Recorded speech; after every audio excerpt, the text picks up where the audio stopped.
Mau memberikan ini sambutan dulu, silakan.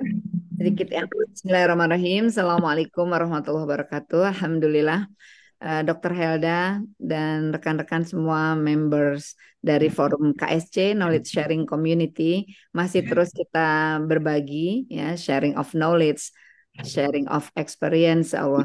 Dan memang pendekatan ya dunia saat ini, dunia pengetahuan saat ini memang adalah terkait dengan knowledge management. Dan kalau bicara knowledge management pasti adalah interdisiplin ilmu ya. Dan Ya. kita perlu mengetahui secara holistik dari berbagai perspektif, sudut pandang ilmu ya yang beragam. Dan alhamdulillah kita sudah membahas di bulan-bulan lalu itu pendidikan tentang kesehatan ya, tentang kesehatan Dr. Helda. Kemudian tentang hukum juga kita sudah mendapatkan dari sudut pandang hukum. Kemudian kita bahkan juga membahas tentang teknologi terkait AI dan kali ini kita akan bahas tentang ilmu pendidikan ya atau perspektif dari disiplin ilmu pendidikan. Makanya kuliah pendidikan ya. Dan kalau kita bicara sekali lagi learning process is never ending process dan kalau kita melihat dengan berbagai dengan sistem thinking ya Peter Senge, maka kita mencoba melihat dari berbagai aspek dari sebagai point of view dan mudah-mudahan yang disampaikan kali ini ya dari Ibu Dian insya Allah memberikan insight baru kita juga untuk memandang dunia ini insya Allah dengan lebih bersemangat dan judulnya juga menurut saya eye catching banget gitu Who am I gitu ya judulnya itu eye catching sekali judulnya dan menggelitik makanya baru sebentar aja udah 45 pesertanya dan insya Allah akan terus bertambah. Terima kasih Revi yang sudah memfasilitasi. Jazakillah khair Dr. Helda yang menjadi host. Saya serahkan ke Dr. Helda. Yuk kita belajar. Yuk kita belajar. Saya tapi sebelum itu mungkin Revi sedikit akan presentasi sebelum Budian 3 slide kali. Saya persilakan Revi untuk presentasi dulu. Silakan.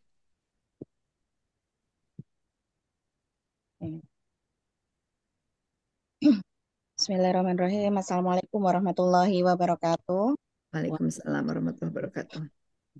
aduh, terima kasih banyak nih. Kok saya agak keder ya ngomong di sini? Yuk, tarik nafas, buang. Ya slide-nya aja munculin dulu jadi nanti ini Jadi hilang kita drop. nggak ngeliatin Revi. Oh gitu. Eh, saya sudah share loh, Bu Helda, itu maksud saya Belum, nanti. belum. Oh, belum Oh, ya? oh gitu. Saya Ya. sudah share. Oh maaf, saya pikir Revi mau share. Itu. Aduh, di mana itu? Terima kasih sebelumnya Bu Sita, Bu Helda. Iya. Sebenarnya ibu berdua ini yang memfasilitasi untuk memperkenalkan ini. Jadi terima kasih atas kesempatannya pagi ini. eh Membawa sebuah ilmu baris. Jadi kalau kemarin ada WA Mbak Revi ini apa tentang film Jackie Chan? Bukan gitu. Bukan. Karena yang famous itu adalah judulnya tentang itu. Sebenarnya ini kalau kemudian sering menyampaikan kepada saya Main. simple gitu ya, tapi ternyata banyak kita yang enggak. Mungkin hanya sebatas pengantar saja saya menyampaikan ini karena sudah ada founder utamanya nanti, jadi yang bisa menemani menyampaikan tentang sharing kali ini dan sekaligus bisa berdiskusi. Cuman eh, kenapa dulu pertama berkenalan dengan ilmu ini karena dan menganggap bahwa sampai hari ini sampai detik ini saya menganggap ini penting di antara sekian banyak ilmu yang mungkin saya dan ibu-ibu semua yang ada di sini sudah berkesempatan untuk mempelajari, mengakses dan mungkin mempraktekannya. Saya berpikir bahwa dulu ketika saya mengenal ini, seandainya kita semua masing-masing paham gitu ya, paham tentang siapa dan bagaimana diri kita, sepertinya kita nggak akan menemuin tuh yang mungkin mungkin yang ada di luaran sana kita kenal istilah FOMO, FOPO gitu ya, YOLO gitu. Nah ini Bu Helda yang bukan Gen Z tahu nggak ini FOMO, Nggak, FOPO, YOLO ini? nggak tahu apa itu. Kan? Nggak apa itu. Jadi kalau saya mohon koreksinya teman-teman mungkin yang ada di sini. Jadi FOMO itu kayak fear of missing out gitu. Jadi takut kudet gitu. Jadi kalau bisa ada tren apa, yang viral apa, kalau bisa saya tahu dan kalau bisa saya ikut ikut di dalam tren itu, saya ikut masuk di dalam. Nah, ini kan menjangkit itu sekarang. Sehingga kalau kita itu seringnya FOMO banget nih. Gitu. Nah, kalau FOPO ini bukan Saya baru ketinggalan denger nih sesuatu. hari ini nih. Baru dengar nih FOMO ini. Gen X. Fear of missing Kalau out. FOPO itu fear of people Jumlah. opinion kita. Jadi kalau yang tadi missing takut ketinggalan sesuatu, ini Ya. takut opini seseorang. Jadi kita itu hidup berdasarkan omongan orang gitu. Dan ini suka nggak suka, ini menjangkiti kita anak-anak kita, generasi kita di bawah ini gitu. Nah, ada lagi yang YOLO itu, you only live once gitu. Hidup cuma sekali. Udah deh kita dapetin apa yang selama ini kita takut pengen kita dapetin dan bla bla bla dan lain sebagainya. Ini bagi saya ketika saya mempelajari ini mengkerucut pada tidak paham dan tidak kenalnya kita pada diri kita sendiri. Disitulah kemudian saya kenal gitu Bu Dian sebagai founder dari Pullman Teknologi itu membawa misi untuk kita ini bukan keluar ya tapi ke dalam gitu untuk kita kenal diri sehingga kalau kita kenal diri dengan kompas yang ada dalam diri kita. Jadi Cool itu bukan perusahaan AC ya Bu. Cool itu kompas of life gitu. Jadi Kompas of life. Saya kompas dalam diri kita gitu. Sebenarnya masing-masing kita sudah punya tuh kompasnya. Tools dan pirantinya Allah sudah sediakan. Cuman kadang-kadang kita tidak paham bahwa kita punya tools itu. Sehingga kita masih dipengaruhi FOMO tadi. Kita takut ketinggalan sesuatu, kita takut pendapat orang, sehingga kita lupa untuk menganggap diri kita ada dan menganggap menomorsatukan diri kita. Itu kan ada kontradiksi ya. Masa kita nggak kenal sama diri yang kita bawa sendiri gitu. Nah, di sini mungkin nanti Budian akan menyampaikan tentang kompas, inner kompas dalam diri kita, plus yang sering sekali beliau sampaikan di forum-forum, itu adalah fitrah otentik, fitrah genetik. Dulu saya belum pernah tahu itu apa sebelum saya ikut kelasnya Budian, gitu. Nah, mungkin nanti ada selanjutnya nanti kita ada perkenalan. Mungkin saya mengenalkan sekilas tentang narasumber kita pada pagi hari ini. ada di sini ya. Ini Ada ya. Ibu. Oke. Ya. Cukup. Jadi ada Kurang. yang sudah mengenal juga beliau di Zoom kali ini. Saya lihat juga beberapa teman-teman yang sudah rutin ikut kelasnya Budian karena beliau sering mengadakan sharing online Ibu setiap pekan atau setiap bulan. Jadi beliau ini adalah satu memang owner dan founder dari Pullman Teknologi, Kompas of Life Teknologi, sebuah tool pemberdayaan diri yang berbasis dari fitrah otentik dan fitrah genetik. Ini juga ada disampaikan di situ juga beberapa buku yang sudah beliau tulis. Concern beliau adalah di semua disiplin ilmu yang beliau tekuni dan geluti itu fokusnya adalah beliau itu selalu ke connecting ke dalam diri. Gitu. Nah, mungkin nanti di pertemuan pagi ini kita akan diajak untuk berselancar ke dalam diri kita oleh Bantu dong ini apa? Bocor-bocor tolong diiniin Vinda. Saya sudah banyak co-host ini, tolong dong co-host. Jadi mungkin itu ya Bu Helda. Slide berikutnya. Ya. Ini poinnya nanti yang mungkin bisa akan disampaikan oleh Budian nanti. Mungkin banyak yang sudah sempat menanyakan juga gitu ya. Apa sih fitrah genetik, fitrah otentik, dan kenapa judulnya sharing kita pada pagi hari ini kok Who am I? Gitu. Apakah sekian banyak usia yang sudah kita lalui itu belum mengindikasikan bahwa kita mengenal diri kita. Mungkin itu pengantar dari saya, Bu Helda, karena Eman sayang karena waktunya kemudian harusnya lebih panjang supaya bisa diskusi. Saya Mungkin stop itu share. Saya stop saya share. Ya, Ini cukup. sudah ya, Devi? ya ini kok tulisan atasnya nggak ada ya Bu? Ini internal kompas. Oh ya. Ini aja, cuman ada ini aja. Ya. Ya, cukup kayaknya. Cukup. Ya. Cukup. Ya, oke. Silahkan. Iya. Ini jadi apa? Saya mungkin Bu Dian mana saya tidak belum lihat. Tadi sudah saya lihat deh Bu Dian Coba Sukma. kita panggil dulu. Assalamualaikum Ibu Dian. Assalamualaikum Bu Dian. Ah, ini dia Bu Dian. Iya, monggo Bu Dian. Saya nggak usah lama-lama nanti kasihan waktunya teman-teman sudah meluangkan waktu. Silakan langsung saja. 70 pesertanya, luar biasa. Ini di-share di semua jaringan ya soalnya. Hmm. Oh, Bu Dian masih di mute. Maaf. Tolong di unmute. Oke. Eh, Assalamualaikum warahmatullahi wabarakatuh. Selamat pagi semuanya. Warahmatullahi wabarakatuh. Alhamdulillah pagi ini ya saya diberi kesempatan untuk sharing tentang who am I. Siapakah saya ya? Siapakah kita yang sesungguhnya? Di dalam tradisi sufistik ya, ketika kita mulai mencari siapa diri kita, sesungguhnya perjalanan baru kita mulai. Kita menyadari atau tidak, apapun yang kita cari di luar sana, sesungguhnya kita sedang mencari diri kita sendiri. Kita mencari kebahagiaan, ya. Nah, kebahagiaan itu untuk diri kita sendiri. Kita mencari ilmu pengetahuan itu untuk diri kita sendiri juga, untuk kita kembangkan. Kita mencari kesuksesan. Jadi sesungguhnya perjalanan manusia disadari atau tidak disadari menuju kepada dirinya sendiri.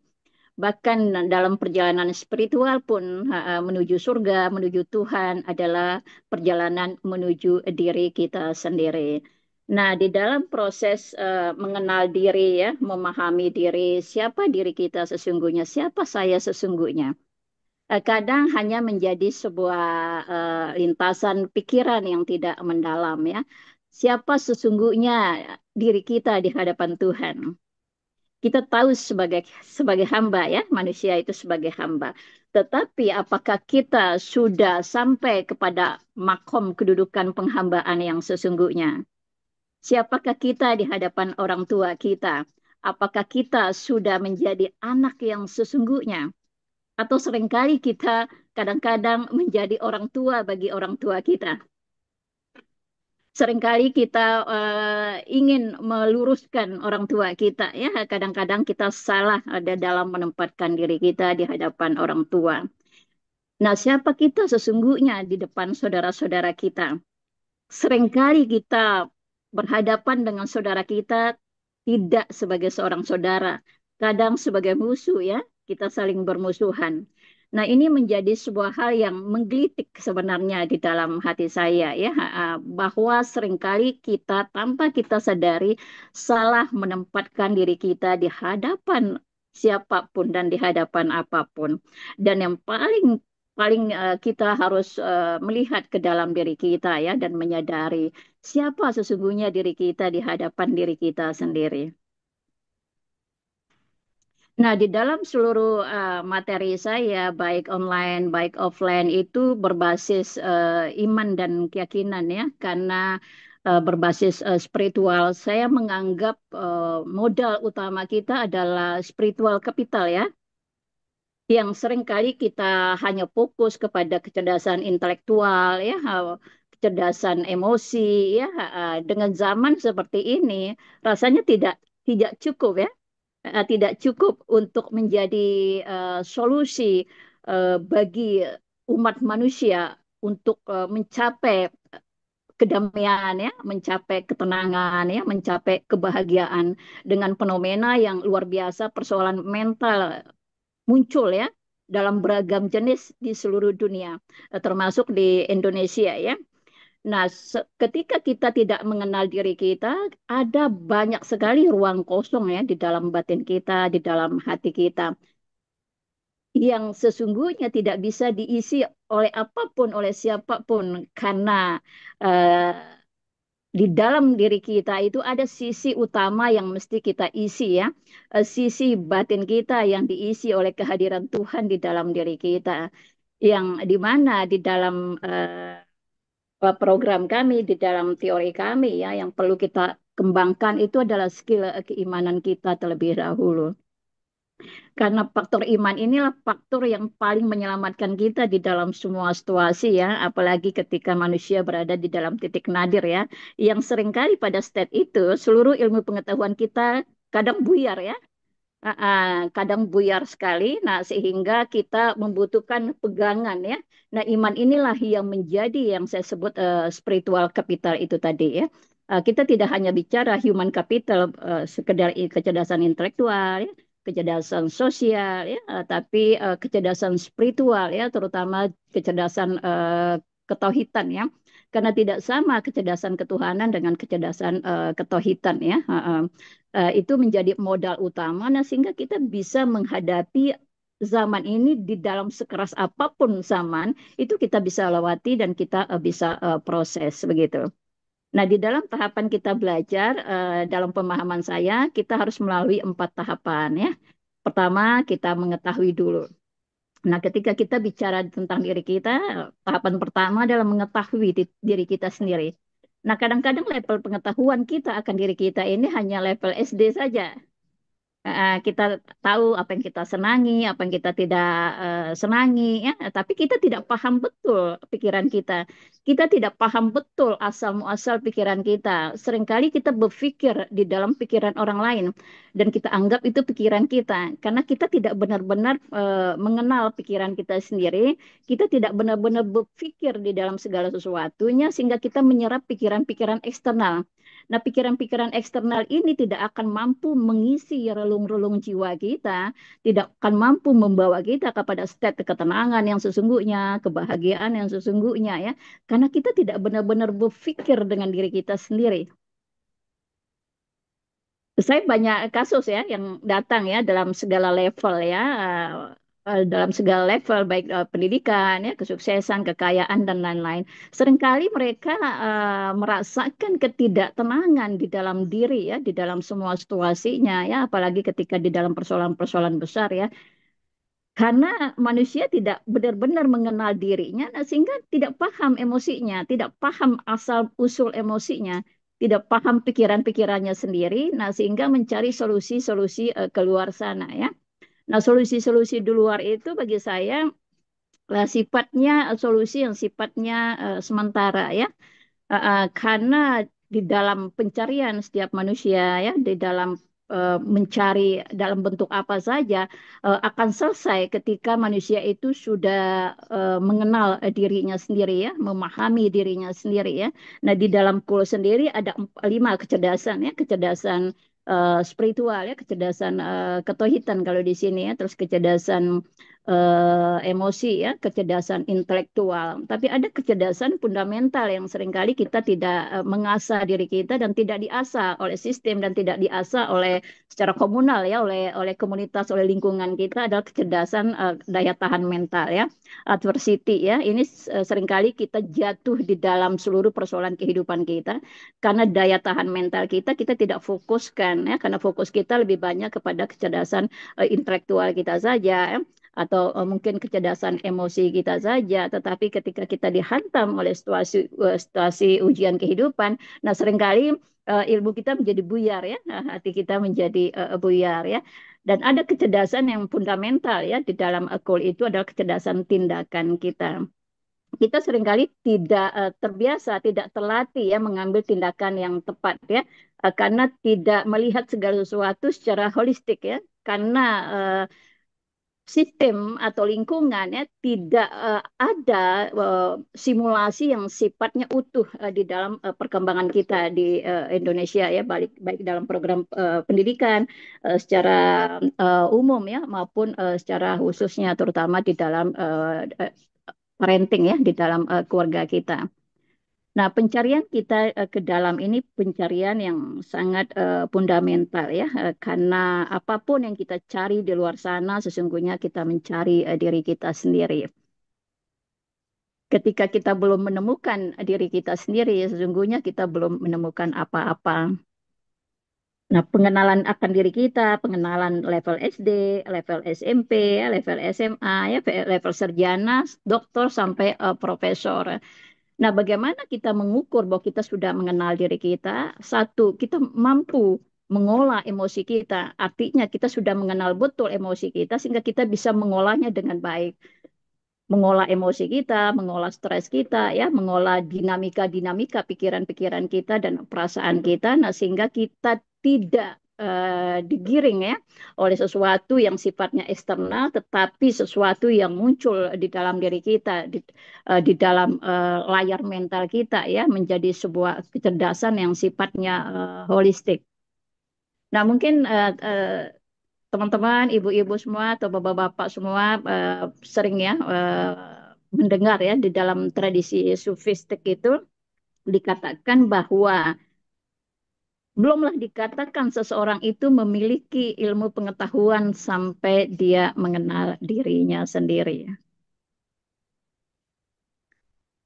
Sejauh mana kita mengenal diri kita saat ini? Mungkin Bu Helda bisa menjawab ya. Setahap ini sejauh mana Bu Helda mengenal diri Bu Helda sendiri?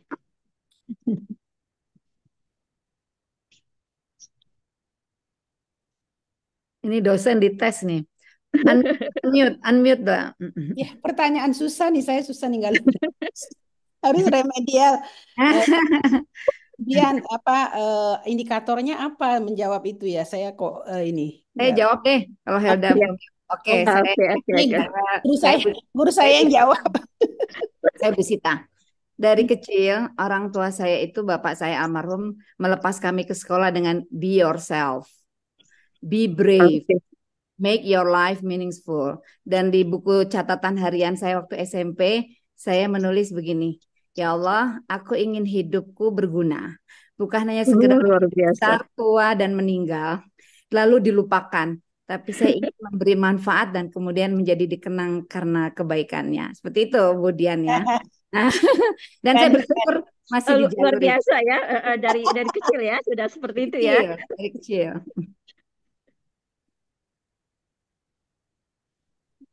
Ya, mungkin saya pernah ya, dosen saya waktu itu pengkajian cerita anak. Kan saya tahu bapak saya Sukanto SA, pendiri majalah Si Kuncung. Terus dia bilang gini, dosen saya, bersyukurlah kamu memiliki kehidupan yang sangat beruntung. Maksudnya punya orang tua yang seperti itu. Alhamdulillah. Itu Bu Dian sharingnya. Ya, luar biasa ya yang sudah dibekali oleh orang tua ya. Karena ketika dari kecil kita sudah paham ya tentang diri kita ya. Tentu kita menjadi mudah di dalam memproses kehidupan kita ya, memproses situasi kita ya, baik situasi eksternal baik maupun situasi internal ya. Ciri-ciri kita mengenal diri kita adalah kemampuan kita menghandle diri kita, bukan hanya menghandle situasi eksternal tapi menghandle emosi kita ya. Nah, emosi ini part yang luar biasa di dalam diri manusia ya. Yang seringkali tidak terduga ya, baru terlihat ketika kita dihantam oleh situasi, kita dihantam oleh persoalan-persoalan kehidupan, baru kita melihat ya keadaan dan kenyataan diri kita bahwa kita ini sudah benar-benar terkoneksi tidak dengan diri kita. Nah, karena tanpa kita sadari banyak kita mungkin ya, terutama kebetulan saya seringkali menghandle teman-teman yang memang berada di dalam situasi yang tidak terlalu beruntung ya dalam kehidupan nyatanya, sehingga memiliki dinamika emosi yang luar biasa yang kesulitan untuk menghandlenya. Nah, ketika kita terkoneksi dengan diri kita ya, terkoneksi dengan pikiran kita, maka pikiran kita mudah kita kuasai. Ketika kita terkoneksi dengan hati kita, maka mudah hati kita untuk kita kuasai. Nah, ketika kita terkoneksi dengan kesadaran di dalam diri kita, maka mudah kita memahami segala sesuatunya, baik secara internal maupun secara eksternal. Nah, di dalam Kul sendiri, saya mengambil dari sisi realnya manusia itu ada sisi jasmaninya dan ada sisi rohaninya ya. Nah, sisi jasmani inilah menjadi fitrah genetik ya, yang suka atau tidak suka kita mewarisi banyak hal ya dari orang tua kita ya, dari kakek nenek kita, dari leluhur-leluhur kita secara genetik ya, baik itu di dalam rupa wajah kita ya, rambut kita dan lain-lainnya. Tetapi kita juga mewarisi memori emosi orang-orang terdahulu ya, menjadi fitrah genetik kita yang ada di dalam sel memori kita. Nah, sehingga diri kita ini adalah bagian dari orang tua kita, bagian dari kakek nenek kita, bagian dari orang-orang terdahulu ya, sehingga kita tidak bisa melepaskan diri kita ya karena hubungannya bukan hanya sekedar hubungan biologi ya, terutama dengan ibu, tetapi juga hubungan yang fundamental sekali ya, hubungan yang sifatnya spiritual ya, karena manusia itu adalah spiritual being ya, bukan hanya sekedar human being. Nah, fitrah otentik ini ada di dalam aspek rohani kita ya, yang kita warisi dari Tuhan kita ya. Karena sifat-sifat ilahiyah itu ada di dalam sisi rohani kita. Nah, pertemuan dua sisi di dalam diri manusia, sisi rohani dan sisi jasmani ini, muncul lepat jiwa ini di dalam diri kita ya. Nah, jiwa inilah menjadi PR kita semua ya. Maka dikatakan, hai jiwa-jiwa yang tenang, kembalilah kepada Rabbmu. Nah, ketenangan seperti apa yang sudah kita raih? Nah, tentu ini akan tervalidasi ketika kita diuji, diuji oleh kehidupan, diuji oleh Tuhan ya, baru akan terlihat keadaan dan kenyataan diri kita. Seperti dikatakan, tidak dikatakan seorang itu beriman sampai Allah mengujinya kan. Nah, ujian ini kita butuhkan ya untuk memvalidasi keadaan dan kenyataan kita. Nah, ini yang perlu kita jujur pada diri kita, keadaan dan situasi kita. Tetapi di dalam pemahaman, dalam pengalaman, ya, di dalam banyak kasus ya yang hadir, yang datang di dalam perjalanan saya 20-an tahun ini, semakin kita mengenal diri kita, semakin kita terkoneksi dengan diri kita, maka semakin tenang hati kita ya, semakin tenang pikiran kita di dalam menghadapi segala situasinya, segala sesuatunya. Nah, manusia itu adalah makhluk yang komplit ya, sempurna adanya yang Allah sudah ciptakan ya. Di mana manusia ini membedakan dengan hewan adalah akalnya ya, akal pikirannya. Nah, akal ini seharusnya bisa melihat kebenaran pada segala sesuatunya, tetapi seringkali akal ini membenarkan segala sesuatunya, ya, bukan mengenal kebenaran, tetapi melakukan pembenaran atas persepsi-persepsi kita. Nah, jadi di dalam apa namanya perenungan dan penghayatan saya secara mendalam ya, bahwa akal ini kita harus bebaskan dari delusi kita ya, dari imajinasi kita ya, dari halusinasi kita, bahkan dari inspirasi kita. Nah, sehingga akal ini menjadi cahaya penerang kita yang menerangi pikiran kita dan menerangi hati kita sendiri. Karena tanpa penerangan dari sisi akal itu tadi, maka seringkali kita berada di dalam kegelapan yang tidak kita sadari kita berada di dalam kegelapan karena akal pikiran kita tidak menyadari bahwa dia berada di dalam kegelapan itu sendiri. Jadi kebutuhan utama di dalam mengenal diri itu adalah kebutuhan untuk kita kembali ke dalam diri kita sendiri. Karena apapun yang hadir di dalam kehidupan kita, segala sesuatunya hadir karena situasi internal kita, situasi pikiran kita, situasi emosi kita, ya, situasi kesadaran kita. Nah, kita menarik realitas-realitas yang hadir ya di dalam kehidupan kita, baik positif dan negatif. Maka di dalam praktek solusi dalam setiap persoalan itu adalah kembali ke dalam. Karena jalan keluar itu adalah jalan ke dalam diri kita sendiri. Nah, mungkin itu sedikit ya sharing dari saya. Di dalam banyak kelas saya polanya mungkin tanya jawab yang seringnya, Bu. Mungkin itu dulu dari saya. Terima kasih. Ya, terima kasih Bu Dian. Saya pikir ini sudah banyak yang pengen bertanya. Tapi mungkin saya mau mengawali bahwa tidak semua orang barangkali beruntung seperti Bu Sita, mempunyai masa kecil yang mendorong untuk bisa mengenal dirinya sendiri.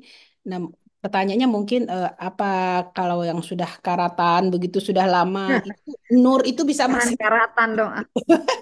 masih bisa muncul nggak ya Bu Dian ya? Kan kita eh, kok saya nggak mengenal diri saya nggak, tapi Saya apa mengenalmu, Helda. tahu ya, ya Bu Dian begitu kalau saya kira Bu Dian sudah menangkap ininya saya. Nah, sebenarnya mengenal diri itu tidak ada batasan usia ya, karena Tuhan itu pasti memanggil setiap jiwa untuk kembali. Hmm. pasti memanggil. Nah, hanya saja kemampuan kita mendengar pada setiap orang itu berbeda-beda. Hmm, hmm, Ada yang cepat, ada yang lambat. Nah, kita secara eksternal tentu harus melakukan pendekatan ya, mendekatkan diri kita kepada Allah melalui ibadah ya, melalui ibadah fisik ya, syariat ya. Tetapi juga kita harus mendekatkan diri kita secara spiritual ya, untuk membangun koneksi di dalam diri kita. Karena part yang menghubungkan kita dengan Tuhan itu ada part di dalam esensi ruh kita sesungguhnya kan Bu ya. Ya. Karena ruh kita ini satu-satunya part yang datang langsung dari Tuhan ya, karena kutiupkan ruhku kan gitu.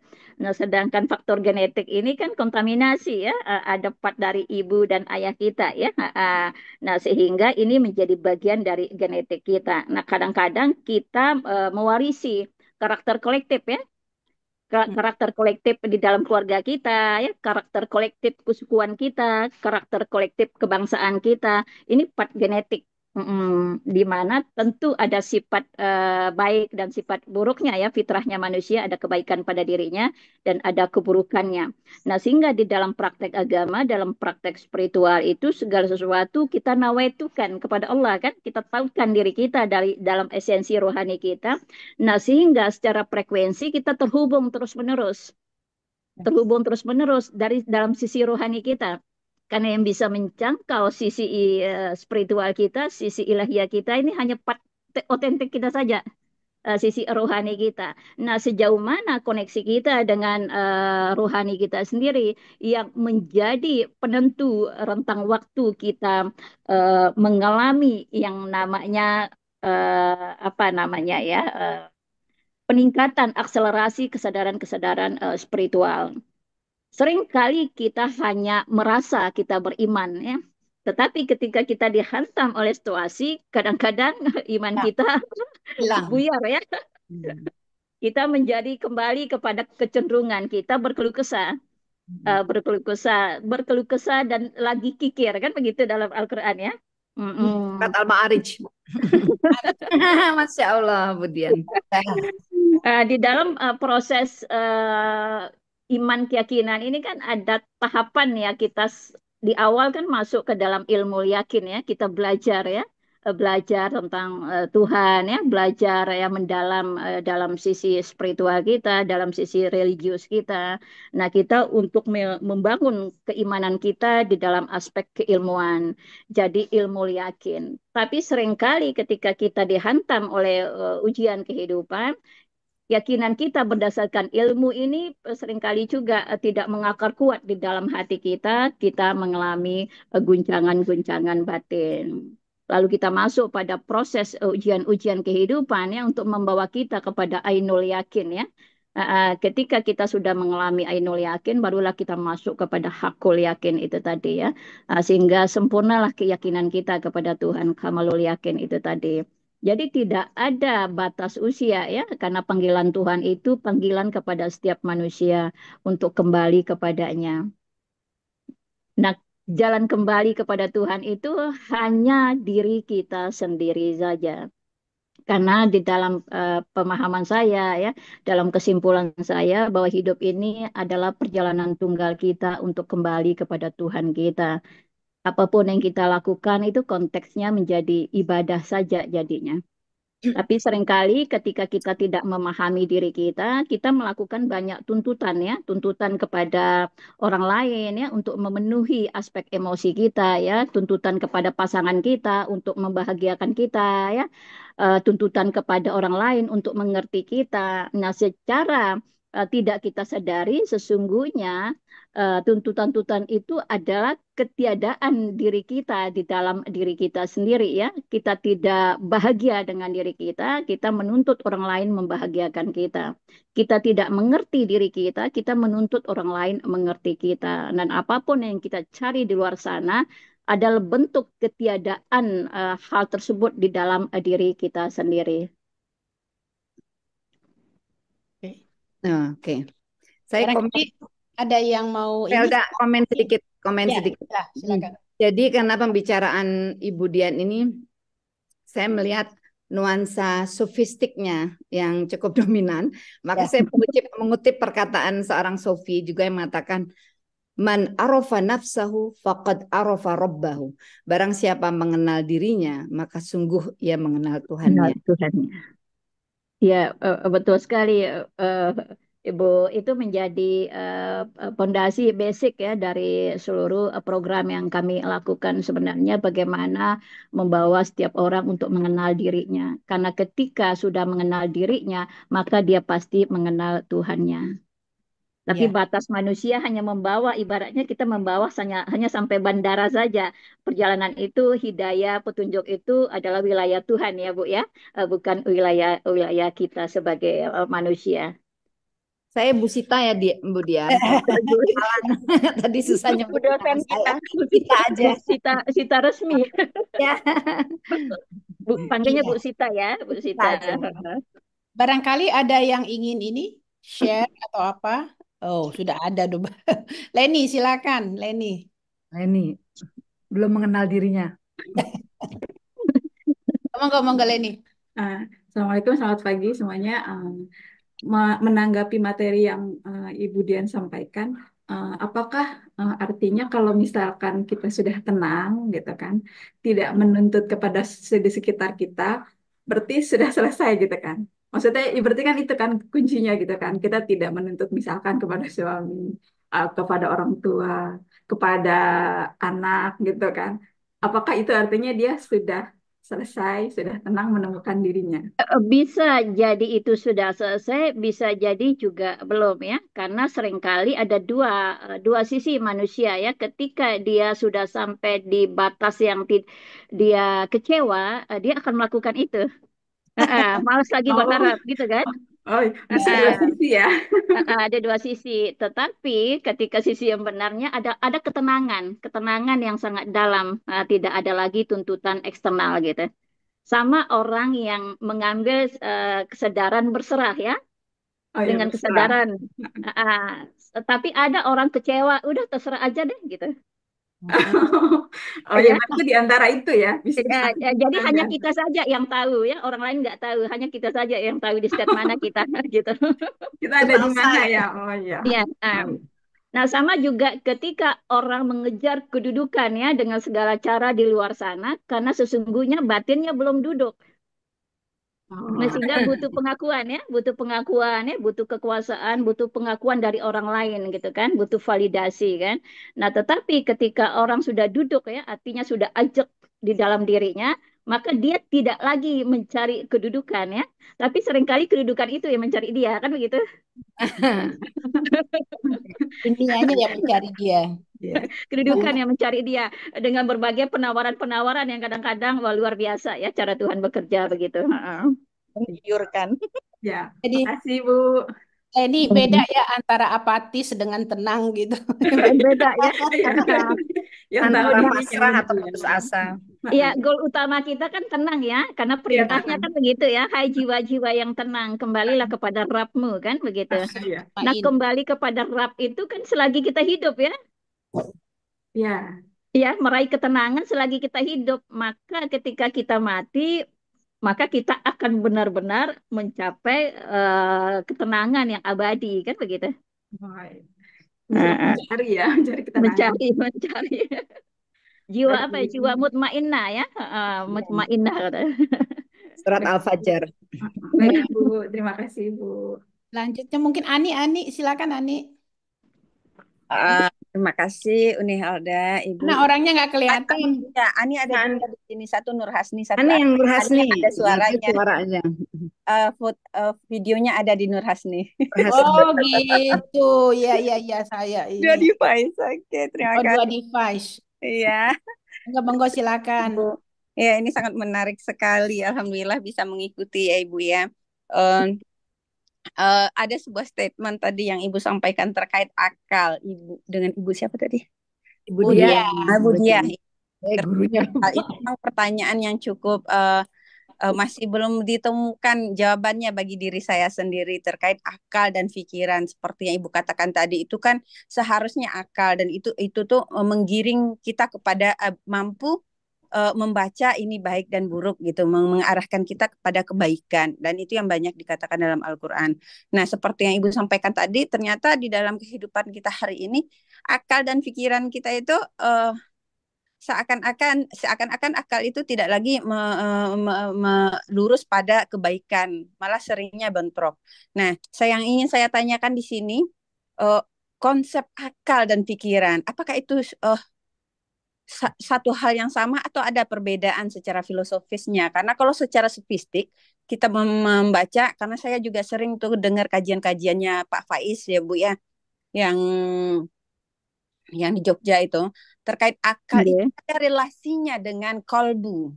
Sementara kalau akal pikiran, saya menerimanya kayak seperti kita akal pikiran tanpa ada penyatuan kolbu di dalamnya, itu cenderung pada rasionalisasi logika yang sering menafikan nilai-nilai kebaikan. Nah, itu yang saat ini saya pahami. Mohon pencerahannya dari Ibu. Ya, akal itu di dalam konsep awal itu adalah cahaya, Bu ya, cahaya akal ya, karena akal itulah yang pertama diciptakan. Tapi seringkali akal ini terhijabi oleh pikiran-pikiran kita ya,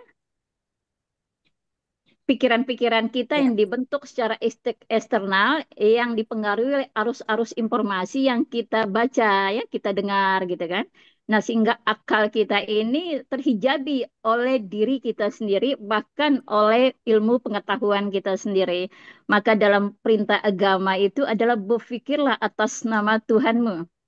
Artinya, ketika kita berpikir itu kita harus menautkan pikiran kita dengan pikiran-pikiran ilahiyah, mencari kebenaran, mencari petunjuknya. Maka yang disarankan di dalam agama itu bertafakur ya. Bertafakur itu menautkan akal eksternal kita dengan akal internal kita, di mana nalar dan naluri kita ini bertemu. Nah, ketika nalar dan naluri ini bertemu, barulah pandangan kita menjadi terang, tidak hanya sekedar rasionalitas semata ya, tetapi ada pertemuan dua arus di dalam diri kita ya, nalar dan naluri itu tadi. Karena kecerdasan utama manusia yang fundamental yang ada pada setiap manusia itu adalah kecerdasan yang disebut naluri itu tadi. Nah, kecerdasan naluri ini kecerdasan awal kita yang tumbuh seiring lahirnya kita sebagai manusia. Nah, ketika kita menjadi ibu, tidak ada yang mengajarkan, tapi secara naluri kita tahu apa yang harus kita lakukan. Hmm. Nah, lalu kita belajar ilmu parenting, ketemulah nalar dan naluri ini tadi. Nah, sehingga sempurnalah pandangan kita akan segala sesuatunya. Nah, akal ini harus kita bebaskan dari segala kepentingan. Nah, sehingga tidak terkontaminasi. Kita harus membebaskan akal ini dari pikiran kita. Kita harus membebaskan akal ini dari imajinasi kita. Bahkan kita harus membebaskan akal ini dari inspirasi-inspirasi kita. Nah, sehingga yang terbit pada akal ini adalah ilham. Tapi dalam proses berpikirnya manusia pasti dimulai dari masa kegelapan dulu ya. Ada delusinya di situ, ada halusinasinya di situ. Nah, ketika melewati dua fase itu, masuklah pada imajinasinya manusia. Ketika manusia sudah melewati pikiran-pikiran yang sifatnya imajinatif itu, barulah dia muncul inspirasi. Nah, inspirasi ini belum cukup untuk melihat kebenaran pada segala sesuatunya, karena kita butuh ilham di situ. Maka dikatakan celakalah orang-orang yang tidak mendapat petunjuk dari Rabb-nya. Dulu saya pikir kayak mana caranya Tuhan memberikan petunjuk ya, gitu ya. Bagaimana caranya Tuhan memberikan petunjuk? Nah, ternyata Tuhan memberi petunjuk itu setiap saat kepada kita. Hanya saja kita tidak terkoneksi ya dengan diri kita sendiri, tidak terkoneksi dengan spiritual body kita atau spiritual brain kita. Nah, sehingga petunjuk-petunjuk ini tidak terbaca walaupun dia ada di depan kita begitu. Nah, sebagaimana masalah itu pasti ada solusinya. Nah, karena kita tidak terkoneksi dengan diri kita atau dengan spiritual brain kita, maka solusi petunjuk ini nggak terlihat walaupun dia ada di depan mata kita. Maka di dalam praktek saya itu saya selalu mohon, ya Allah berilah saya petunjuk, ya Allah berilah saya petunjuk. Saya selalu memohonkan petunjuk itu karena ketika kita mencari dengan diri kita sendiri, seringkali kita tersesat biasanya. Kita rasa itu benar, ternyata tidak benar kan gitu. Iya. Jadi kita nggak bisa mencari kebenaran itu bersama diri kita sendiri, tapi kita harus mencari kebenaran itu dengan memohon petunjuknya, memohon guidance-nya. Hmm. Nah, sehingga sifat-sifat ya, sehingga spiritual brand kita meliputi material brand kita. Nah, sehingga petunjuk Tuhan itu hadir di dalam diri kita melalui mid brand kita, otak tengah kita ya, otak master kita. Masya Allah. Luar biasa. Kalau tercerahkan itu bukan merasa tercerahkan ya Bu, Bukan, tersadarkan juga bukan merasa sadar gitu. Bu Dian, iya, ini istilah iya Bu. menarik nih, nalar, naluri. Kalau dalam ilmu saya waktu itu menyampaikan knowledge management, itu yang disebut intuisi. Naluri itu intuisi, kalau Intuisi. bahasa ini adalah tacit knowledge. Jadi seorang ibu tahu ini tangisan sakit perutnya bayi atau tangisan Tahu haus, ya? atau tangisan mengantuk gitu. Nah kemudian kalau tadi yang dikatakan belum tentu yang kita pikir baik itu menurut Allah baik buat kita. Nih saya tergelitik sebenarnya Budian tuh bicara tentang Quran, Adi cuman gak dijudulin aja. Jadi saya masukin Memang judulnya Al-Baqarah Mas Ita, 216. kalau orang itu dengar Al-Quran, Jatuh. ntar itu mah di atas gitu. Tapi kalau ilmu Masya Allah. psikologi kan Ya, mendarat dia, gitu dia loh. menyampaikannya Iya, dalam bahasa sehari-hari. Yang iya. fa'asa antakrohu syai'a wa huwa khairul lakum. Fa'asa antuhibu Nah, syai'a wa huwa syarrul kalau lakum. udah mendengar gitu kita rasanya di Wa langit, Mas ya'lamu Ita. antum la ta'lamun. Ya, benar. Masya Langsung Allah. miras ya. Nah, Benar-benar. tapi menarik Bu, ini ya, Saling ini melengkapi ya. Saya dalam ngerti ayatnya. Iqra bismi rabbikal ladzi khalaq. Isra ya. Kita dengar dulu, Mbak Sita, kita dengar Budian dulu Iya, ya. iya, iya. Ya Budian, maaf Nah, Budian. manusia ini beda fitrahnya antara laki-laki dan perempuan ya. Ya. Nah, laki-laki itu perjalanan menuju Rabbnya, menuju Tuhannya itu dari nalar ke nalurinya. Dari akalnya ke hatinya. Itu perjalanan. Jadi puncaknya perjalanan seorang laki-laki menuju Tuhannya adalah dari nalar dan masuk ke dalam nalurinya. Nah, sedangkan perempuan sebaliknya, Bu. Perjalanan seorang perempuan menuju Tuhannya dari nalurinya ke akalnya. Itu panjang rambutnya, pendek Pak akalnya. Gunawan tuh. Nanti kita dengerin Pak Gunawan. Ya. Nah, sehingga perempuan itu hidup akalnya. Dia menjadi perempuan yang penuh prinsip, tegas, ya. Sedangkan laki-laki itu menjadi lembut hatinya, sebagaimana Rasulullah ya, menjadi penuh kasih sayang, sebagaimana Ibnu Arabi, Al-Ghazali, ya, Jalaluddin Rumi, karena nalurinya sudah sampai kepada kecerdasan nalurinya itu tadi. Nah, Ibu boleh masuk di sini sedikit, Ibu. Ini terkait kepada stigma terhadap perempuan yang sering kita dianggap direndahkan itu karena emosional yang kita cenderung ke naluri gitu.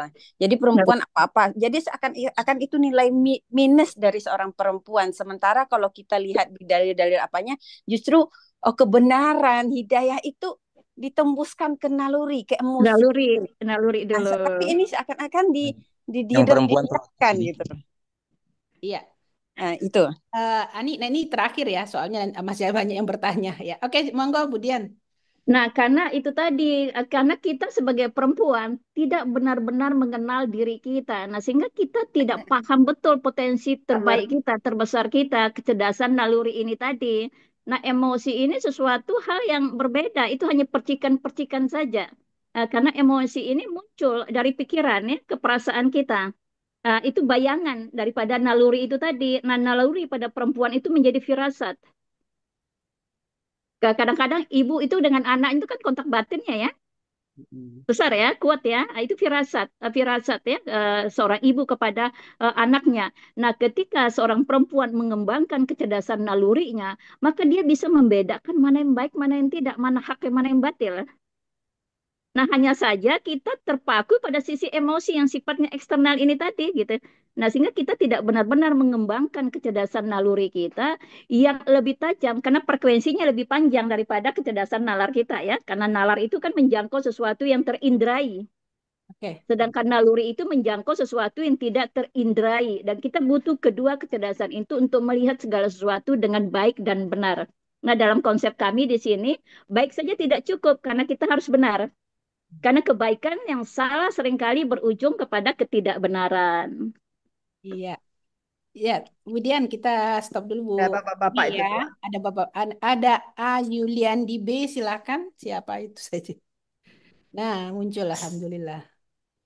Silakan, Pak. Oke, Assalamualaikum warahmatullahi wabarakatuh. Waalaikumsalam. Waalaikumsalam. Ini saya sok-sokan aja nih, saya takut masuk di sarang perawan ya, jadi penyambut perawan ini. Izin. Eh, Waktu 2017 karena anak saya masuk di psikologi di UI, jadi diundanglah ada acara apa pesona apa gitu ya. Kemudian orang tua hadir, saya ikut hadir sama istri saya juga. Waktu itu keynote speaker-nya itu adalah Iqbal ya, Dokter Iqbal. Itu saya dari mana dia. Tapi ini acara-acara kelompok Muslim nih, pesona psikologi gitu loh, ya kan? Mereka bikin. Dalam pembicaraan Iqbal itu, beliau bilang bahwa Bapak, Ibu-ibu, ini kalau kita jalankan saja ini syariat. Mohon maaf ya buat yang non Muslim, tapi karena saya Muslim jadi cuma taunya itu doang. Buat yang ini kalau kita jalankan saja syariat Islam ini dengan baik sesuai petunjuknya, jauhi larangan kerjakan perintah. Sebetulnya nggak perlu nih ilmu psikologi nih. Nih yang ngomong dokter psikologi. Ini nih dia paralel terus. Satu S2 S3-nya ya, Iqbal. Nah, Dan Pak. mundur ke belakang, ya mana ada mundur ke depan. Mundur ke belakang waktu sebelum saya masih jadi sekolah tukang di Fakultas Teknik di UI situ. Saya ketemu sama teman udah senior sih, psikolog UGM dia psikolog UGM. Waktu itu saya men-challenge yang akhirnya orang itu jadi kawan saya, kawan dekat. Men-challenge dia psikolog. Dia bilang, Mas, menurut saya sih kalau kalau dikerjain aja nih syariat Islam, duluan dia Muslim taat. Menurut saya nggak perlu nih ilmu psikologi, nah, gitu loh ya kan. Wah beliau ngamuk-ngamuk ya, ngamuk-ngamuk itu pokoknya jadi debat panjang. Nah, terus kemudian dalam itu latar belakang. Dalam perjalanan saya ini, tadi ibu ini Dian ya, kalau nggak salah Dian dan Ya, Dian. ini kan semuanya nih cerita tentang man arafa nafsahu ya, Hmm. semuanya seperti itu. Jadi memang mengenal diri ini kayak kita mengenal ada satu proposal lah, nih anak mahasiswa datang nih bawa proposal, yang kita lihat pasti tujuannya nih apa nih? Apa sih nih bikin proposal ini? Buatnya termasuk juga kita diciptakan oleh si pencipta ini maksudnya apa sih? Dia bikin kita nih, ciptain kita nih, gitu. Dan itu clear di situ bahwa kita tidaklah kuciptakan jin dan manusia kecuali menjadi budakku, menjadi kacungku, menjadi hambaku. Jadi banyak orang yang mensalah artikan ibadah itu dalam bentuk yang namanya ibadah itu cuman Penghambaan. apa namanya sholat gitu ya kan, sholat. Tapi apa namanya lupa bahwa namanya kacung itu mana pernah ngebantah, mana budak mana pernah ngebantah. Panas-panas siang-siang suruh beli rokok jalan. Bahkan sebelum dia tahu tuannya nyuruh beli rokok, ya misalnya tuannya datang, oh, nah rokok saya habis nih. Si budak yang super patuh tadi, dia nggak usah disuruh lagi beli, dia udah beli tuh, langsung jalan kabur. Jadi apa namanya? Tadi ada yang bilang waktu SMP siapa gitu ya? Saya ini bukan ikut-ikutan, tapi kok kebetulan ya. Saya itu waktu lagi SMP kelas 3 itu akhirnya saya nulis. Nulisannya nggak pernah ketemu karena nulisnya di kepala. Bahwa nilai seorang manusia di mata Tuhan, nilai maksimal seorang manusia di mata Tuhan adalah bagaimana dia menggunakan seluruh potensi yang ada di dalam dirinya di jalan Tuhan. Gitu loh, referensi seperti itu. Ternyata waktu lagi belajar udah sampai senior seperti gini, Ternyata ada ayatnya bahwa hadis kalau nggak salah ya, bahwa sebaik-baik manusia adalah yang paling banyak manfaatnya bagi orang lain. Kan? Kalau buat orang lain aja manfaat, ya nggak mungkin lah untuk diri dan keluarganya. Bahkan Anda selamatkan diri dan keluarga bagi dari api Mau neraka. ditanyain apa nih Pak? Yang mau ditanyain Ada apa? sharing aja. Pak Yulianti di UI angkatan berapa nih Pak? Saya sharing. EFT 8 berapa? Angkatan berapa Pak? Angkatan berapa Pak Yulianti? Jangan seangkatan. Saya 75. Senior. Jadi kita masuk senior. Iya. Abang. Assalamualaikum warahmatullahi wabarakatuh. Pak Yuliandi. Saya junior Bapak nih. Pak Bambang. Saya Bambang. Dan tetangga juga Pak Yuliandi. Ya, panggilannya Mas Uli nih dulu nih. Saya di Angsana, Mas Uli. Oh, lu tuh Elektro 87 ya? 84. Ini tempat silaturahim juga ya, nggak apa-apa. Saya adiknya Harry, Mas Yuli. Lu tuh gue cariin ke rumah lu kagak ada mulu. Budian sabar ya, ini senior kami. Iya, tidak apa-apa Bu. Iya ya bang. Sampai ketemu lagi kapan-kapan kita kontak ya. Iya. Itu di chatting ada nomor saya Mas Yuli. Betul Pak Bambang ini rupanya yang mau cari nanti silaturahim. Langsung Pak Gunawan kali, biar sekalian. Pak Yuli, ya masih dia mau nambahin. Silakan, masih ada yang mau disampaikan. Katanya senior kan boleh dapat jatah. Boleh senior. Ya. Ya apa namanya? Jadi sebetulnya kalau tadi kan ada pertanyaan ini mungkin kalian sharing ya. Dari mana akal? Jadi kita nih kalau baca Robert Faber Begana definisi ini begitu memang ini nggak gampang, dan menurut saya karena saya sekolahnya sekolah tukang kayak Mas Bambang itu tadi, kapan-kapan kita misalnya kopi darat atau misalnya pakai Zoom juga seperti ini, boleh tuh Bu Dian itu bikin skema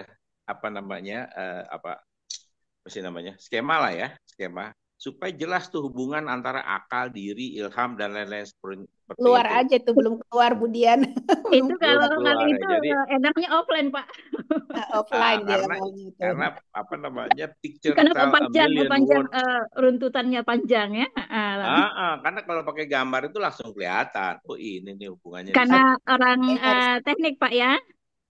Iya, sekolah tukang begitu Bu. Kalau kagak digambar ya kita pusing kan gitu. Otak kita dua bagian kiri dan kanan ya. Jadi untuk menerima sebuah kebenaran itu kita butuh pembuktian dan penyaksian. Nah dalam Islam itu yang diutamakan penyaksian. Dari penyaksian baru ke tahapan pembuktian kan begitu. Maka sempurnalah keyakinan kita pada kebenaran itu kan begitu Pak. Ya kalau dalam katanya sih saya nggak belajar serius sufi, tapi bahwa pensaksian itu adalah tahapan akhir setelah kita mengetahui bahwa semua ini apal asma sifat zat itu adalah beliau, punya kerjanya beliau.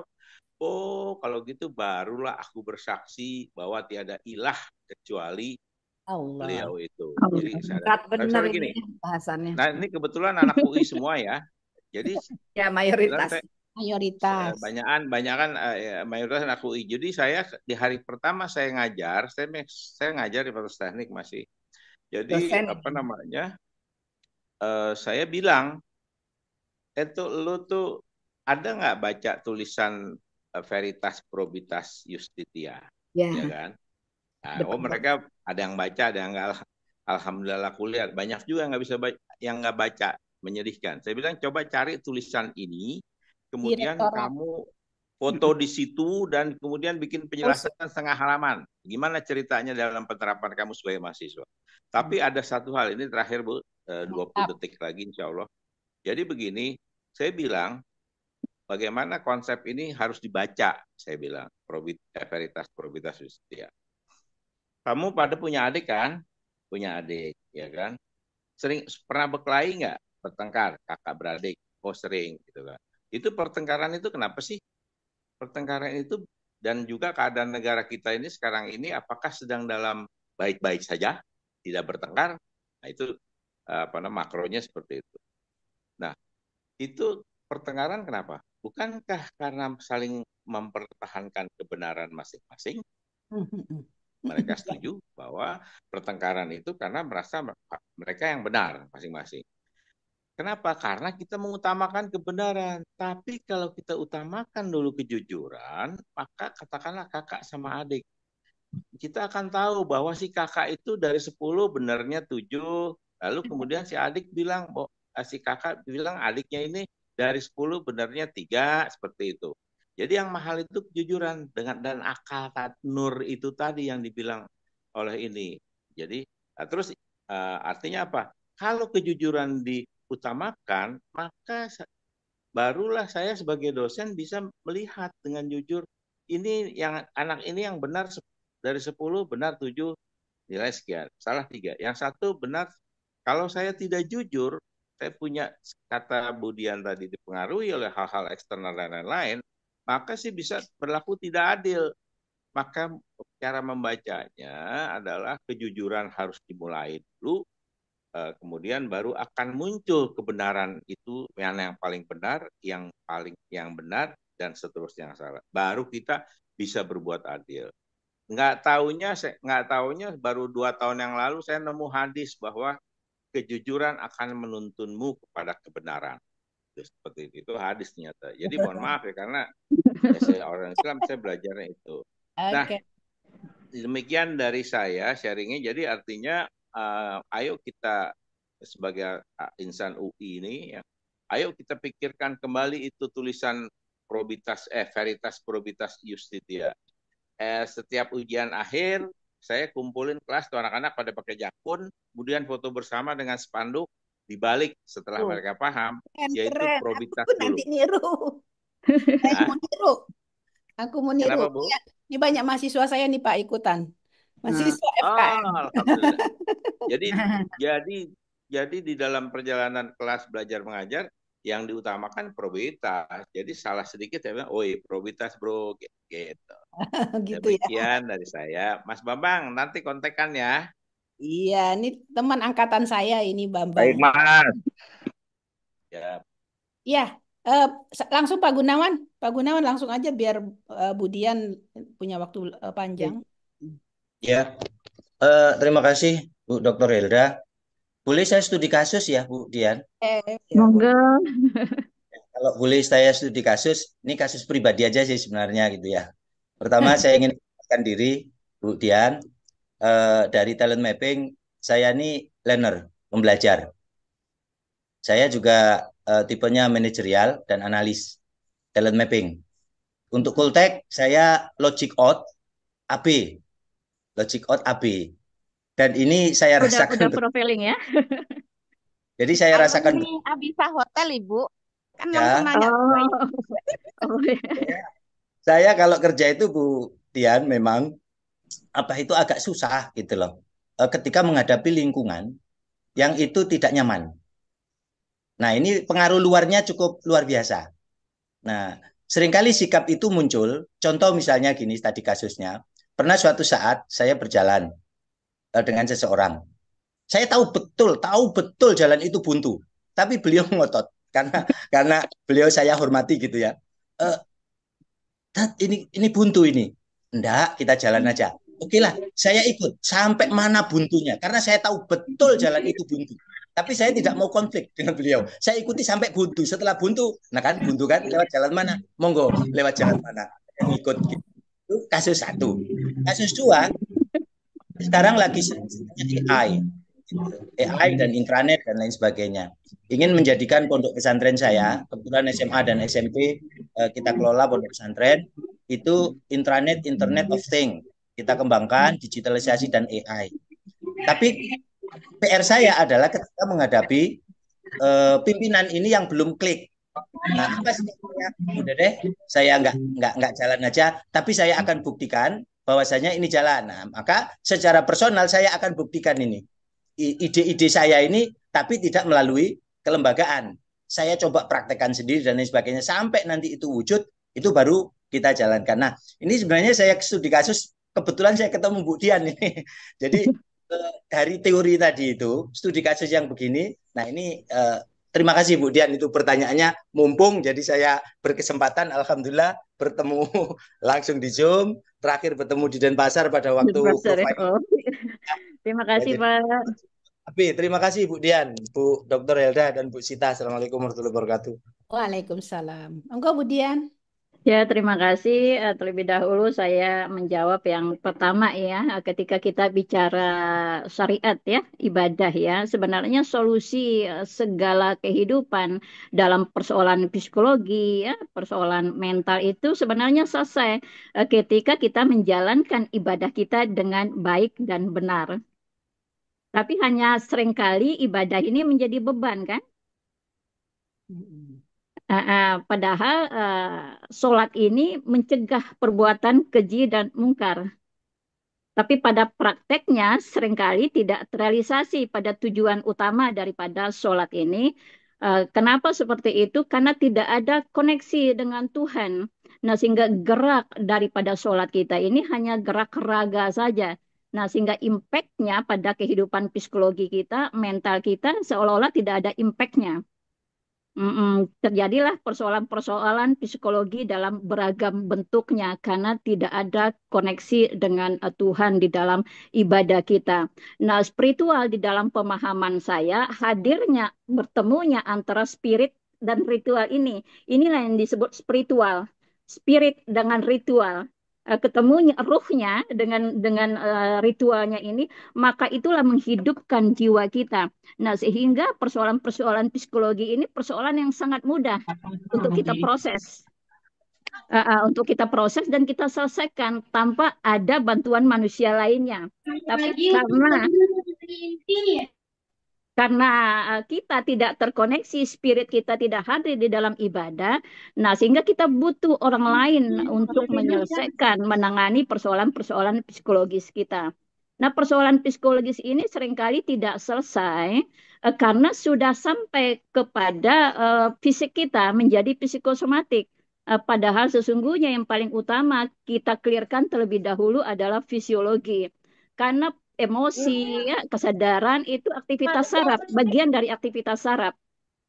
Nah, ketika saraf kita tegang, maka melahirkan pikiran-pikiran yang juga serupa dan emosi-emosi yang juga serupa. Jadi karakter kita, variabel-variabel emosi kita dipengaruhi oleh banyak hal dari aspek biologi, juga dari aspek non-biologi. Nah, dengan ritual kita yang benar, kita bisa menyelesaikan persoalan-persoalan psikologi kita dengan mudah tanpa perlu ada bantuan. Karena adanya koneksi dengan Tuhan itu sehingga terjadilah hati kita dibalik oleh Tuhan kan? Dibolak-balik hati kita kan? Dari gelisah menjadi tenang karena ada spirit, ada koneksi ini tadi. Nah, koneksi ini yang perlu kita bangun di dalam ibadah. Begitu juga di dalam keluarga, ketika kita tidak ada koneksi ini antara satu sama lain, seringkali berkonflik. Seringkali terjadi ketegangan. Nah, koneksi ini yang miss kita bangun di dalam seluruh relasi kita, terutama di dalam ibadah kita. Nah, sehingga ibadah ini tidak mencegah perbuatan kita ya dari keburukan. Karena tidak ada koneksi ini tadi. Padahal ritual ibadah itu sekaligus ritual untuk membangun koneksi dan merilis aspek mental kita, aspek emosi kita, dan aspek pikiran kita. Nah, seharusnya ketika kita ibadah, tercapailah ketenangan itu tadi. Tapi seringkali karena jadi beban, tenang hatiku sudah sholat. Bukan tenang ketika sholat. Tenang hatiku sudah sholat, sudah gugur kewajibannya gitu. Oh iya. Jadi bukan ketenangan di dalam sholat, tenang di dalam sholat sehingga berlama-lama sholatnya karena tenang di dalam sholat. Tetapi tenang karena sudah sholat, artinya tenang ketika sudah menggugurkan kewajiban. Pun udah lumayan ya. Ya, ada step-stepnya ya. Kayaknya dia. Oke, Bu. Silakan, Bu. Ya, Budian mau menggelitik ini menanggapi sedikit Pak Yuliandi, boleh nggak? Kok tidak perlu semua ilmu. Jadi begini Bu Dian, saya memberikan tambahan sedikit. Itu al-alim, Allah itu maha berilmu, maha mengetahui. Dia memberikan manusia ilmu melalui dua jalur. Ada jalur yang memang kaitannya dengan untuk menjadi minhajul hayah, pedoman hidup, itulah melalui wahyu, dia melalui hidayah, ilham. Tapi ada juga yang melalui basyariah, jalur basyariah itu menjadi wasailul hayah, mengembangkan sarana dan prasarana kehidupan. Psikologi, ilmu itu baru ada 200 tahunan yang lalu. Lalu ada antropologi, lalu ada sosiologi. Saya pikir itu adalah yang kita lihat sifat ilmunya tesis, antitesis, sintesis. Sintesis akan menjadi tesis lagi. Dan kalau saya memahami ilmu seperti psikologi, antropologi, karena Budian tadi bicaranya sebenarnya banyak sekali ilmu filsafat. Itu hanyalah ilmu alat. Ilmu alat itu untuk mengembangkan sarana. Helda mengajarkan kesehatan dan seterusnya. Tetap aja perlu gitu. Kalau kita memiliki tadi Quran dan Sunnah, tapi dalam keseharian saya memahami sebagai ilmu alat yang perlu seleksinya adalah dari Minhajul Hayat tadi, pedoman hidup kita. Quran. Itu aja. Jadi bukan kita tahu perlu gitu ya. Oke. Ya, untuk mengimplementasikan tadi kata Pak Yuli kan bahwa untuk mengimplementasikan kita butuh ilmu-ilmu dunia ini. Nggak mungkin kemudian itu kita jalankan tanpa ada toolsnya, tuh alat ilmu alat itu tadi. Ya, Budian Pak masih Gunawan. Jawaban Pak Gunawan. Monggo Budian. Nah, Pak Gunawan tadi tipenya logik ya Pak ya, logik kreatif ya. Logic out AB. Logik AB ya, logik kreatif artinya. Nah, kita terdorong secara alami berdasarkan bagaimana otak kita bekerja secara dominannya. Nah, Pak Gunawan itu lebih clear ketika bekerja sendiri terlebih dahulu gitu Pak. Karena logik ini lebih maksimal ketika bekerja sendiri, ketika sudah selesai pekerjaannya, baru dia bawa kepada orang, bukan bekerja bersama-sama Pak begitu. Karena ada AB-nya, kadang-kadang tidak enak hati itu tadi Pak. Padahal logik ini tipe yang sangat jujur, akan bicara apa adanya. Tapi karena ada darah AB-nya, jadi kadang-kadang tidak enak hati untuk mengatakan tidak begitu. Itu kecenderungan alami saja Pak. Tapi itu hanya pintu masuk sih bagi saya. Karena di dalam metode Cole itu fitrah genetik itu pintu masuk aja karena tujuan utama kita adalah kepada fitrah otentik itu saja. Nah, goal itu hanya tool saja, bukan goal Pak ya, tool saja. Nah, tool kita tool ini macam-macam Pak ya, ada talent mapping ya, ada ini, ada itu ya, itu hanya tool saja. Nah, goal kita ini apa? Itu yang menjadi poin utamanya Pak. Iya, membantu kita mencapai tujuan seperti tadi dikatakan oleh Pak Yuliandi tadi bahwa setiap orang harus punya tujuan gitu, harus punya tujuan. Jangan nanti kita diaduk-aduk oleh tools gitu ya. Toolsnya banyak soalnya. Toolsnya dipakai. Ya. Jadi sempurnanya guidance itu ketika kita memiliki sumber pengetahuan secara komplit kan? Iya. Saya mengenal juga banyak tools kan, Budian ya. Iya. Ya. Tapi kemudian mungkin saya lihat teknologi lebih komprehensif ya. Melihat seseorang secara kalau bahasa dulu sumul secara keseluruhan gitu. Holistik, secara holistik bahasanya. Iya. Nah, mungkin ada beberapa jenis karakter yang bisa oleh Budian jelaskan barangkali. Kalau di Cole itu kita ada 5 karakter ya. Pertama itu tipe master ya. Itunya layarnya bisa ada nggak ya? Biar teman-teman. Revi. Ya, ntar Revi cari. Ya, monggo. Nah, ini. Nah, di dalam Cole ini kita ada 5 personality ya. Karakter itu, watak itu sulit untuk diubah. Yang bisa kita ubah itu kan kebiasaan-kebiasaan kita aja, Bu ya. Kebiasaan-kebiasaan kita. Nah, tetapi ini hanya pintu masuk saja. Karena tujuan utamanya bagaimana terbitnya sifat-sifat ilahiyah kepada diri kita. Sifat-sifat ilahiyah itu meliputi sifat-sifat genetik kita, sifat-sifat otentik kita meliputi sifat-sifat genetik kita. Karena sifat-sifat sabar, ikhlas itu kan ada di dalam dimensi rohani kita ya. Karena manusia itu cenderung pada keburukan kan, cenderung berkeluh kesah, cenderung kikir ya, ada pada sifat-sifat genetik kita. Nah, di dalam Cole ini ada 5 ya, tipe master yang paling pertama ya, dia berada di otak tengah ya, di midbrain, di batang otak ya. Yang membawa kecerdasan spiritual ya, kecerdasan ketauhidan, lalu tipe emotion ya. lalu tipe action dan tipe logic serta tipe kreatif. Nah, di dalam parenting di dalam goal itu kita harus mulai dari mensimulasi otak master kita terlebih dahulu. Jadi fitrah imannya yang harus dibangkitkan dulu. Nah, ketika fitrah iman bangkit, baru kita ke fitrah kasih sayangnya. Lalu kita baru ke fitrah dirinya, citra dirinya sebagai personal ya, sebagai pribadi. Lalu barulah kita simulasi fitrah logikanya, nalarnya.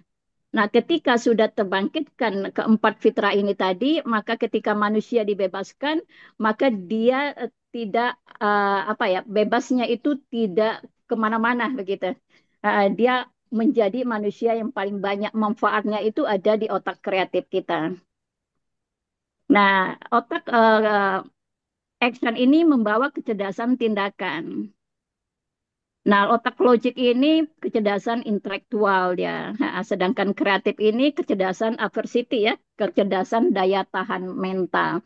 Nah, di dalam praktek kita secara umum yang sering disimulasi kan kecerdasan intelektual ya, kecerdasan spiritual dan kecerdasan emosi. Tetapi kecerdasan tindakannya tidak terstimulasi dengan baik sehingga sering banyak pengetahuan kita, tapi kita tidak bisa mengimplementasikan dengan baik karena kecerdasan tindakan kita tidak terstimulasi dengan baik. Nah, begitu juga kecerdasan adversity kita tidak distimulasi dengan baik, seringkali kita menjadi mengalami problem-problem mental di dalam seluruh proses-proses kehidupan kita, terutama ketika di dalam fase-fase berat. Nah, tipe otak ini ada pada kita semua, hanya dominasinya saja yang berbeda, Bu. Nah, tapi ini hanya pintu masuk saja, karena kita harus sampai kepada fitrah otentik kita. Muncullah sifat-sifat ilahiyah pada diri kita, nah sehingga kelima tipe otak kita ini bisa maksimal. Hadir di dalam diri kita ketika kita butuh penalaran, otak logik kita auto aktif secara maksimal. Begitu juga ketika kita butuh otak emotion kita, dia juga aktif secara alamiah ya, karena kita sudah lebih dominan di fitrah otentik kita itu tadi, Bu. Nah, di dalam Kul itu otak itu dibagi menjadi dua, material brain dan spiritual brain. Nah, orientasi kita, goal kita adalah spiritual brain, Bu. Iya, mungkin bisa ada yang bertanya tentang hal ini atau bagaimana dari ini peserta?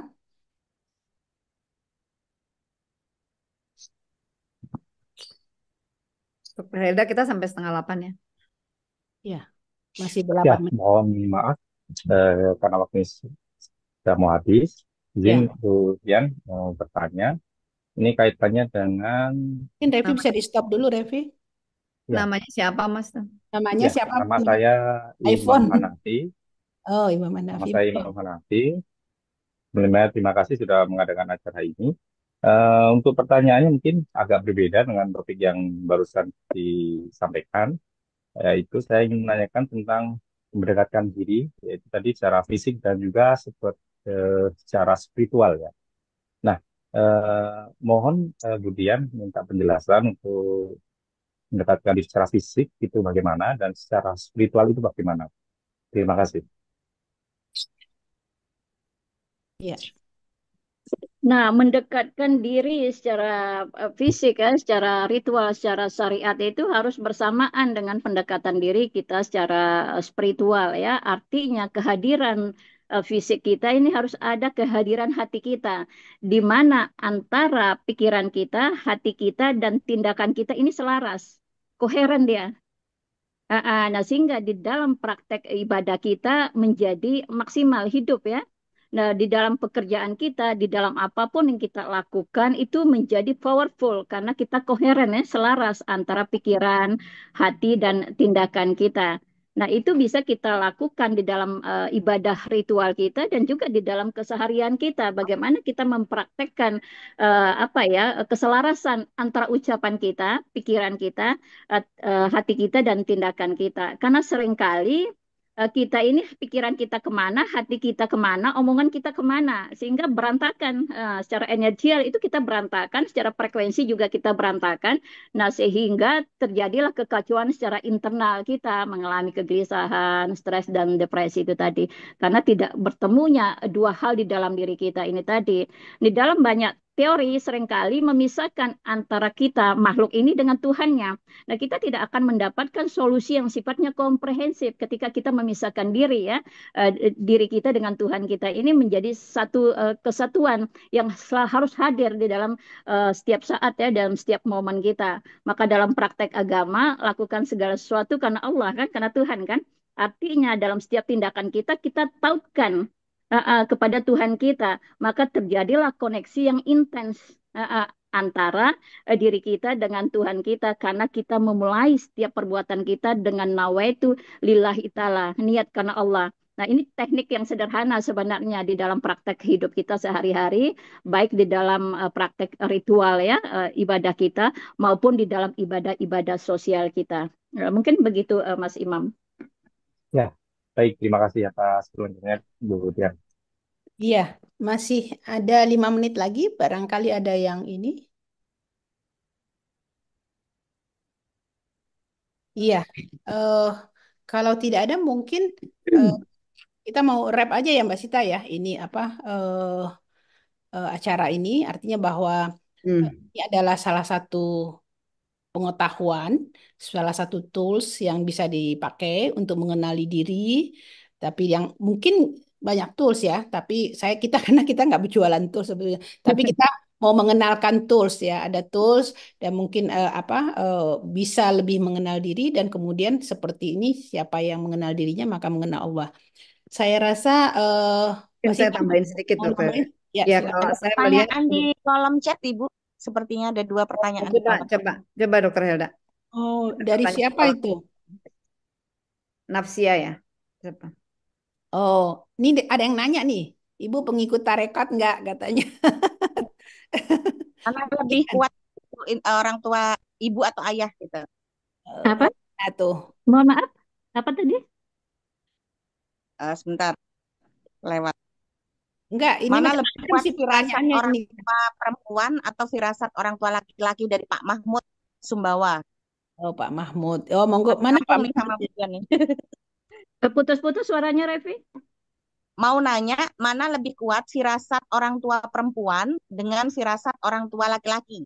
Ayah atau ibu dari Pak Mahmud? Perempuan tentunya ya, karena ibu itu mewarisi 95% mitokondria ya kepada anaknya ya, sehingga menjadi koneksi yang sangat kuat antara ibu dengan anak ini tadi, bukan hanya koneksi yang sifatnya biologi, tapi koneksi juga dalam sifat spiritual ya, sehingga ibu dan anak ini terhubung 24 jam dengan anak melalui sistem spiritualnya maupun sistem biologinya melalui mitokondria. Mitokondria ini gudang energi ya.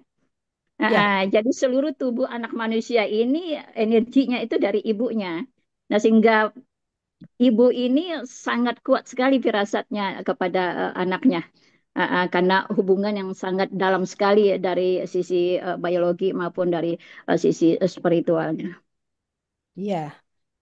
Tapi juga apa? Seperti yang disampaikan Rocky Gerung itu tidak semuanya betul ya, bahwa Anda cerdas itu karena ibunya enggak ya. Pasti ada Enggak juga. si bapaknya, nggak mungkin gitu ya, karena cuma 60% ya.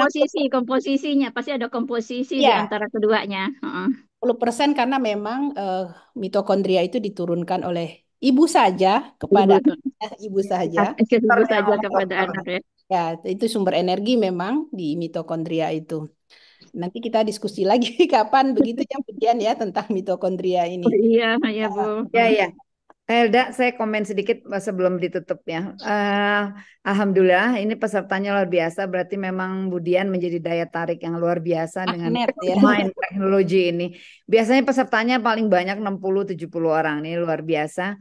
Jadi kalau saya melihat, karena saya juga Budian, saya juga ngajar di UI dan salah satunya juga pernah menjadi dosen psikologi juga agama Islam. Dosen psikologi ya. Dosen agama Islam cukup lama di FEUI. Nah, jadi saya melihat keuntungannya Budian mengemas materi-materi religius, materi-materi katakanlah spiritual, ya spiritualitas ini dalam bentuk bahasa yang umum, yang sederhana, yang untuk dan jadi artinya orang non Muslim pun juga bisa mengambil manfaat. Jadi memang wa ma arsalnaka illa rahmatan lil alamin, ya Islam itu rahmatan lil alamin. Dia bisa ngajarin tadi spiritualitas atau tadi ilmu yang sebenarnya ngarang-ngarang ke filsafat dan sufisme itu kepada kalangan yang lebih luas. Nah, itu yang saya tidak bisa malah karena apa? Pasti gatel keluar ayat. Pasti gatel keluar ayat. Nah, Budian tadi hanya bahasa umum. Jadi ini benar-benar insight baru buat kita semua, menyegarkan. Alhamdulillah, jazakillah, saya kembalikan ke Dr. Helda. Iya, Budian ada closing statement atau gimana? Silakan. Tidak terlalu banyak sih Bu ya, tapi mulailah kita membangun koneksi yang lebih dalam kepada diri kita melalui tafakur ya. Kadang kita harus belajar berhenti belajar. Berhenti belajar. Belajar berhenti belajar. Jangan berhenti ya. Artinya kita mulai mendengar suara hati kita ya, mulai mendengar naluri kita sendiri ya, sehingga kita semakin terkoneksi dengan diri kita. Maka yang muncul di dalam otak kita adalah inner mind kita, yang muncul adalah inner guidance kita, yang muncul adalah inner power kita, yang muncul adalah inner beauty kita.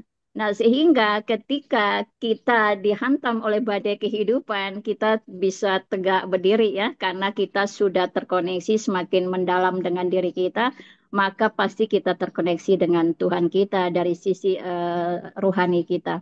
Mungkin itu aja dari saya, selebihnya saya mohon maaf, terima kasih atas pagi ini yang luar biasa, Bu Sita, Bu Helda. Jadi saya mendapatkan juga pemahaman-pemahaman yang lebih ini ya. Kalau saya bicara ayat tidak dalam kapasitas Bu ya. Iya, saling share ini kita Tapi Budian. esensinya muncul. Karena saya berdasarkan experience yang saya olah untuk saya sharingkan secara umum di dalam pengalaman saya selama ini, mungkin memang lebih banyak lintas agama dan saya tidak pernah membawa orang untuk untuk ke Islam ya, tidak gitu kan. Itu dakwah loh Bu, itu dakwah. Nah, tetapi di dalam pengalaman saya ada beberapa yang masuk Islam begitu, karena diskusi spiritual seperti itu begitu Bu. Mantap. Alhamdulillah. Ya, Alhamdulillah. Terima kasih banyak ini Budian sedekah ilmunya. Karena saya melihat Budian mengajak kita semua masuk KSC kayaknya ya Mbak Sita ya. Karena belajar. Jangan pernah berhenti belajar sampai ke liang lahat. Jadi begitu liang lahat ada baru kita berhenti belajar Budian gitu. Iya, dari Boyan ya, dari Boyan. Alhamdulillah. Ini kita udah mau tutup masih ada yang mau masuk, saya jadi bingung jadinya gitu. Dia tadi kelempar kayak saya tadi. Oh iya mungkin. Saya akhiri saja acara ini. Terima kasih banyak kepada semua. Semoga memberikan manfaat yang banyak seperti yang diinginkan oleh Budian. Khairun nas, anfa'ul linnas. Tuh nggak mau keluar ayatnya, keluar ayat terus ya. Hadis. Anfa'ul linnas. Ya, jadi mudah-mudahan bisa disebarkan kepada semua orang untuk menjadi jati dirinya sendiri gitu ya, sehingga menemukan Allahnya. Assalamualaikum warahmatullahi wabarakatuh. Waalaikumsalam warahmatullahi wabarakatuh. Budian ya, tadi sering-sering sharing karena kita memang seringkali saling bersaut-sautan. Iya, saya terima kasih Bu. Terima kasih Budian. Kapan ketemu kopi darat Budian? Kapan ada? Mudah-mudahan kalau ke Jakarta. Boleh. Emang di Jakarta? Saya di Jakarta di Pejaten. Dekat. Kita orang Depok, Insya Allah. Iya. Bu Helda kalau ada waktu mungkin bisa sharing di kantor. Aduh senang sekali. Iya ini. Janjian enggak? Mahasiswa sudah agak reda baru saya. Ini mahasiswa Helda. Kapan waktunya Bu gitu ya? Iya, ada waktunya ya. Insya Allah. Saya mohon tutup ya. Ya, terima kasih Budian. Terima kasih Bu. Waalaikumsalam warahmatullahi wabarakatuh.